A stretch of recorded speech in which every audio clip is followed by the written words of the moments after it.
Who is the second Lone Ranger mystery deputy? Attention! Tonight we're going to play a special recording of a secret meeting between the Lone Ranger and his new mystery deputy. Listen carefully. See if you know who the mystery deputy is. If you do, you may win big cash prizes in Cheerios' sensational Lone Ranger Mystery Deputy Contest. Here are the voices of the Lone Ranger and his mystery deputy. Listen. Greetings, Mystery Deputy. Did you bring the secret plans? Here they are, Chief. They're complete to the last detail. Fine. Keep up the good work and report again in 2 days. Right. Shall I continue to keep my identity hidden? Yes, for a few more days. Adios. Adios, Lone Ranger. See you again in 2 days. There he is, the new mystery deputy, number 2 in the big Cheerios contest. He is one of America's most famous men. You know his name almost as well as you know your own. Who is he? We'll give you a clue who the Lone Ranger Mystery Deputy is at the end of tonight's program.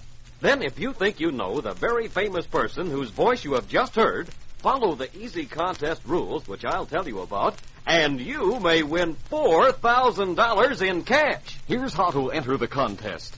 Go to the Cheerios display at your grocer's and get a free entry blank for the Lone Ranger Mystery Deputy Contest. On the entry blank will be a space for you to write down the name of the mystery deputy and a space for you to tell us why the man you have named deserves the honor of being a mystery deputy. Fill out the entry blank or use sheet of paper. Then print your name and address and send it together with one box top from Cheerios, the delicious ready-to-eat cereal made from oats. Mail to the Lone Ranger, Box 100, Minneapolis, Minnesota. We'll give you that address again in a minute. You must also print on your entry blank the name and address of your grocer.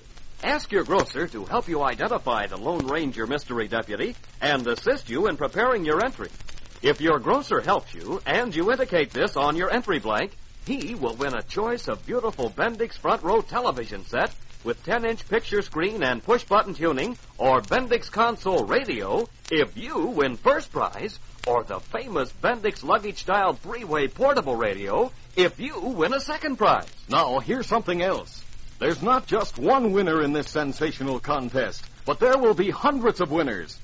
First prize is $1,000. Then there are 10 second prizes of $100 each, and 250 third prizes of $10 each. Now wait, that's only the beginning. Right after this contest is over, we will have another contest with a third mystery deputy. Yes, and after the third contest, we'll have a fourth. That means a total of over 1,000 prizes in all. Each contest lasts for 9 days, then we judge the winners, and in the meantime, start a new contest. Yes, and here's the most terrific thing of all. In addition to all the other prizes, a Grand Slam prize of $3,000 in cash goes to the person who has sent in the best entry during all 4 contests. Now, you'll have to hurry and send in your entries for this second Lone Ranger Mystery Deputy Contest because it closes up tight on July 5th. That's less than 1 week from tonight. Complete contest rules are printed on the official entry blank, which you can get at your Cheerios display at your neighborhood grocer's, so I won't repeat them here. Follow the rules on the entry blank and name the Lone Ranger Mystery Deputy. Then finish this sentence in 25 words or less. This Lone Ranger Mystery Deputy deserves this honor because... Remember, you must send your entry together with a box top from that delicious ready-to-eat cereal, Cheerios, to the Lone Ranger, Box 100, Minneapolis, Minnesota. Yes, and don't forget that your entry must include the name and address of your grocer. Entry will not be counted unless you do this. Be sure to listen for the Lone Ranger Mystery Deputy clues at the end of tonight's program.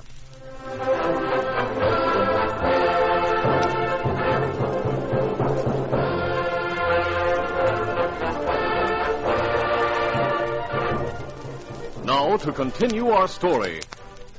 When he was overtaken on the trail and ordered at the point of a gun in the hands of a tough-looking man to go with him to Derek's hideout, John Meekley once more experienced a panicky feeling. As they went along the trail, John glanced hurriedly around, hoping to see some sign of a masked man and Indian, but without success. By the time he and his companion reached a deserted cabin in the hills, John was sorry he had listened to the Lone Ranger. There was nothing he could do but stop and dismount. Oh, get it. Hurry up, Runt. Get inside and meet Derek. Look, I really didn't know where this place was, honest. I was bluffing back there when Shut up and get moving. Oh. Inside.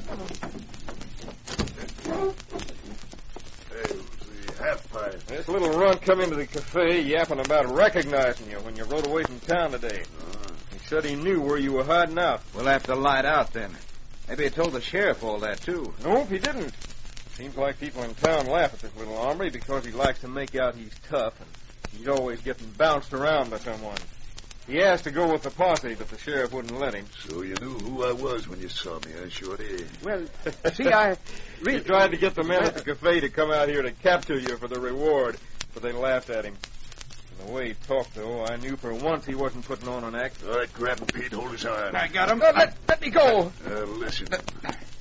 Either talk fast and tell how you found out where I was hiding and who I am, or I'll plant this big fist of mine across your mouth. Yeah. Yes, I'll tell you honest. Start talking, then. It was part of a plan.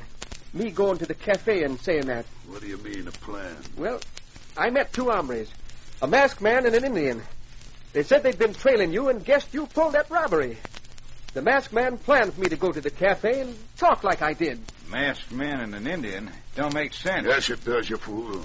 That masked hombre and the Indian have been after me for some time. I'm beginning to see all this straight now. The masked man said you might have planted someone there in town.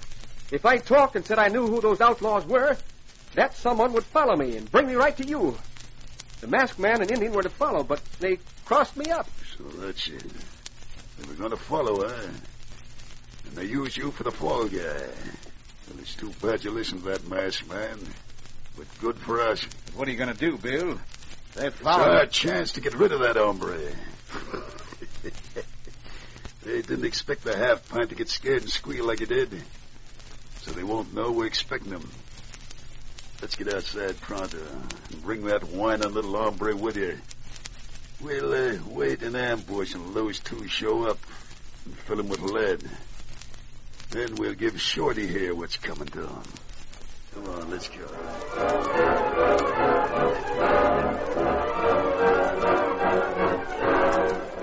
Unknown to John Meekley when he left town, the Lone Ranger and Tonto had seen him, and had also seen the man Lou following. They had ridden along an arroyo which paralleled the trail, and had witnessed Lou stop John. Then they followed. The Lone Ranger and Tonto stayed some distance behind, relying on their ability to follow the hoof marks of the two they were trailing. When they reached the point where Lou and John had turned from the main trail to a branch trail, the Lone Ranger pulled to a halt. Oh, Silver, hold. Easy now. Now, the branch trail leads into the narrow valley on the right, Tonto. I suspect the hideout is there. I hope we can get there before Derek breaks down Meekley and makes him talk, Tonto. Derek will want to know how Meekley got his information. You think little man tell about us? Derek will get the truth from him once he starts. John Meekley isn't a coward, but his size has always been against him, and he knows it. As we ride the branch trail, I'll tell you how we'll approach the hideout so as to take them unawares. Come on, Silver. Come up, stop.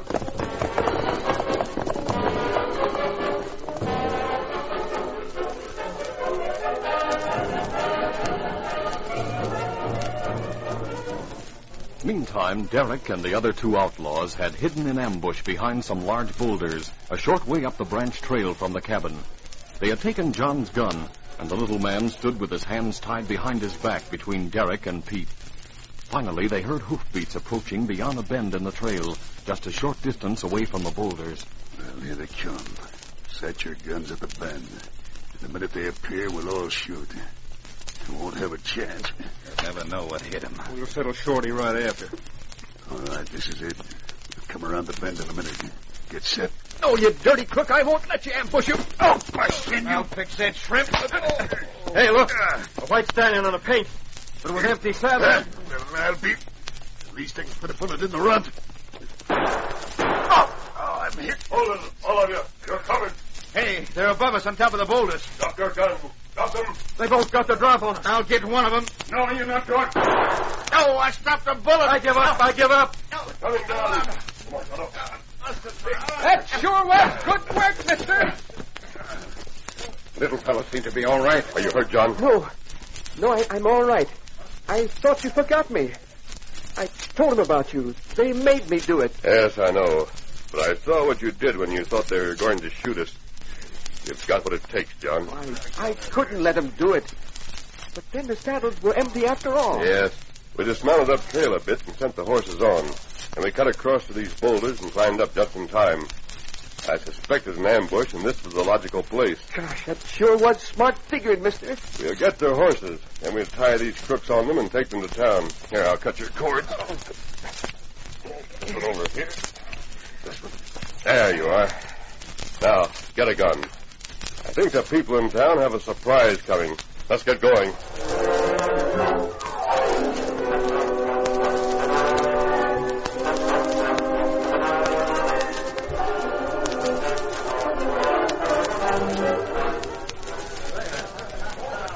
It was just about dusk.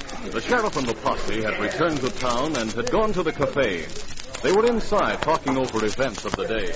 Well, we didn't have any luck, but we'll try again tomorrow. Hey, Sheriff, what do you think about the talking they say John Meekley did in here early this afternoon? I think just what the rest of you think. Poor little John was just acting up again. He heard about Derek or read that handbill I got across the street. Just decided to tell that story, that's all. He was sure talking tough, Sheriff. Even hinted that he might go bring in Derek all by himself. That's right, Sheriff. You should have heard him. You ought to make Meekley a deputy. Hey, Sheriff! You better come take a look, pronto. What's up? John Meekley's coming up the street with 3 hombres tied to their horses and holding a gun on them. It can't be. Well, great day. I gotta see this. So do I. Come on. By golly, it is Meekley. Steady. Hi, Sheriff. I got a few outlaws for you to put in jail. What is this, John? How in That thunder one you... there's Bill Derrick. There's a big reward for him, I understand. The money they stole from the bank is in his saddlebag. Holy smoke, Sheriff. The bank money is here in a saddlebag. John, how'd you ever do it?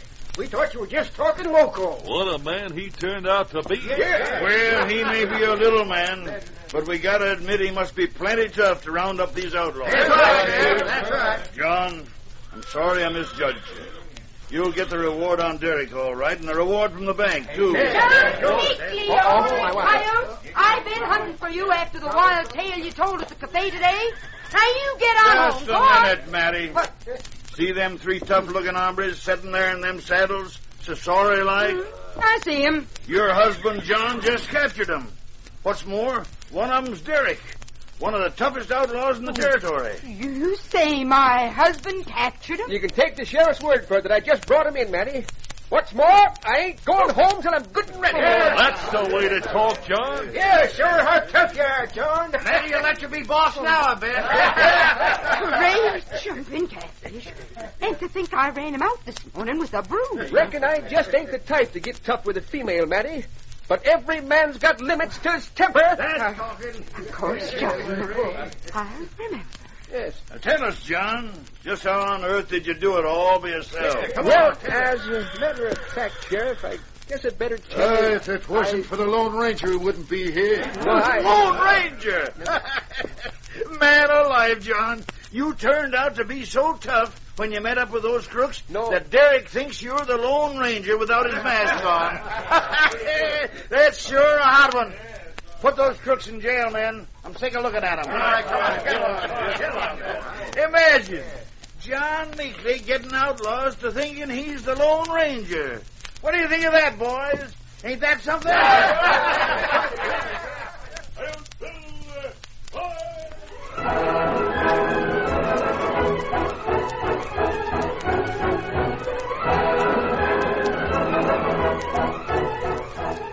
We'll rejoin the Lone Ranger in just a moment for a word about his next exciting adventure, Matter of Revenge. And now, here come the clues. The clues to help you figure out who the new Lone Ranger mystery deputy is in the second of Cheerios' 4 big contests. Yes, you've already heard the voice of the new Lone Ranger mystery deputy. And now we're going to give you special clues. Ready? Listen. He's over 6 feet tall, has brown hair, and plays the accordion. During the war, he was awarded the Distinguished Flying Cross for his leadership of a squadron of bombers. He works for a company whose initials are MGM. Who is he? There are your clues. Now, don't wait another minute to enter this big contest if you think you know this very famous person. Here's what to do. Just name the mystery deputy and tell us in 25 words or less why the man you have named deserves the honor of being a mystery deputy. Follow the easy contest rules printed on entry blank, which you can get from your grocer. Be sure to include your name and your grocer's name. Send your entry together with a top from a box of that swell-tasting breakfast cereal made from oats, all ready to eat, Cheerios. Mail to The Lone Ranger, Box 100, Minneapolis, Minnesota. We'll have new and different clues for you on the next regular Lone Ranger broadcast. Remember, there are hundreds of prizes in this amazing contest, and you've got a mighty good chance to win up to $4,000 in cash. Who is the Lone Ranger Mystery Deputy? Now, here's the Lone Ranger. Look like fire from any bank, Kimasabi. Yes, Tom Hanlon's farmhouse. The sister and her 10-year-old boy, Tommy, are trapped inside. It's dangerous to go in after them. I know. We'll have to get them out. We'll have to go in after them no matter how dangerous it is. Hurry, Tonto, hurry! Come! Be sure to listen to this next thrill-packed Lone Ranger adventure.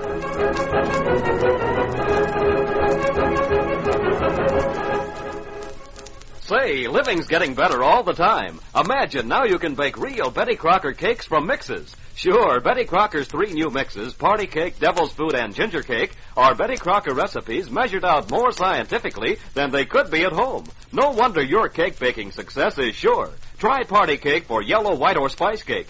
Devil's Food for chocolatey cake that makes folks take notice. They're fresh egg mixes, of course. Betty Crocker wants you to add fresh eggs to get consistently better cakes. Try Betty Crocker Ginger Cake, too. It's spicy rich as gingerbread, tender light as cake.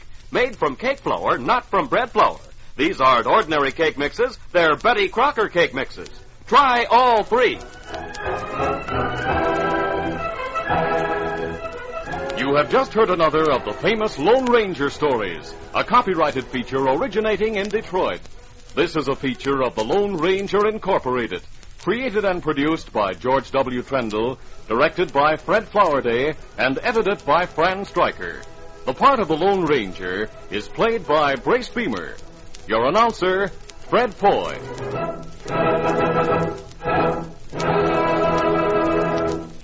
The Lone Ranger is brought to you by General Mills every Monday, Wednesday, and Friday at this same time. Be sure to listen.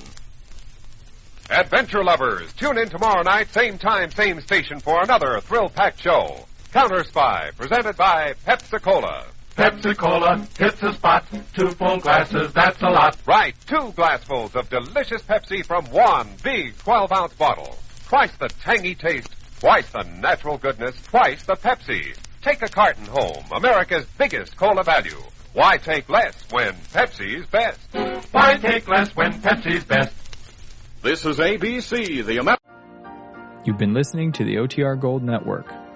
Find more classic radio at otrgold.com.